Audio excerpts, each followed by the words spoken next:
What's going on, world? It's your man, MrMecc, here with allhiphop.com. I'd like to welcome you to the Mechanism. I'm sitting here with a face that you may not know, but if you watch the video, you're probably familiar with everything else. She'd probably have to take something. Hello. I didn't make the video. I'm just reporting the news. This is true. Introduce yourself one time. My name is Kreesha Turner. What happened, people? Like, Okay, so wait a minute. When you speak to white people, it comes out proper. When you get angry, the Caribbean comes out extra. When you talk to regular colored folk like myself, it goes back and forth. So, what did you do when you spoke to Nick Cannon for the first time? Because you're his artist. Right? Yeah. So, what kind of accent did you use on him to get him to sign you? what magical talk? It's not a magical accent. It's about talent, my friend. That make no difference. Accents don't do the trick. How did it happen? What was the initial meeting like? The funny thing is I randomly met Nick out at a club in LA. He was spinning, and my friend was just bringing me. She's like, "Yo, roll with me to this thing." And I walked into the building, and he shouted me out on the mic. He was like, "Kreesha Turner in the building," and I was like, "Did man just say my name?"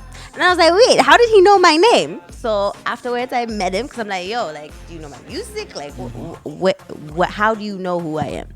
And yes, the viewers might not know who I am, but I've been in this industry for over a decade, going through industry drama.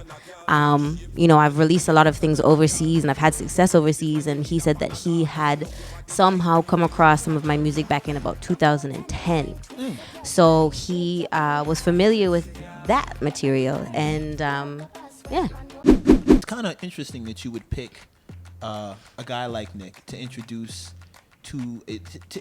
your more Caribbean sounding tunes. He's such a popular dude, and you're already familiar with popular music. It almost would seem like a no-brainer to hit him with your pop stuff, and he'd probably go head over heels. What made you decide to bring it back to the good old, coconut tree?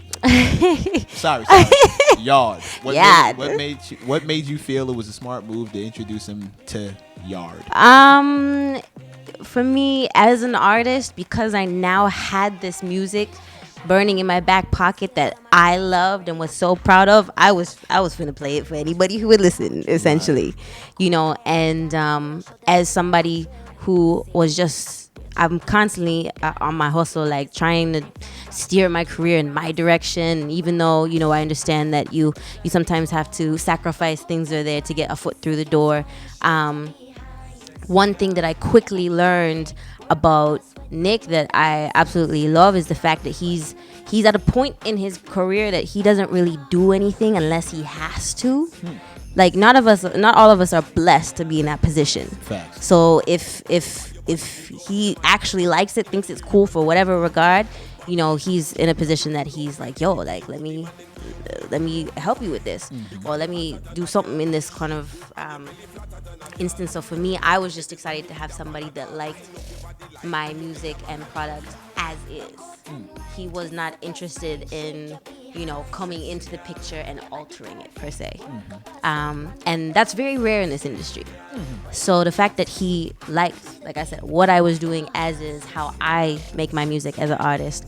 And he's also a man that has his hands in everything and has power within the industry and can knock on the right doors and all that kind of stuff. To me, that to me is a no-brainer. He's also a man who's divorced and always linked to hot women.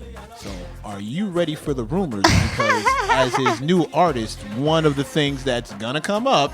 Yeah, I actually always say, yo, I feel sorry for you. Like anytime he's seen with any borderline cute gal, all of a sudden they're dating. So I'm like, yo, I feel sorry for you. Kind of next.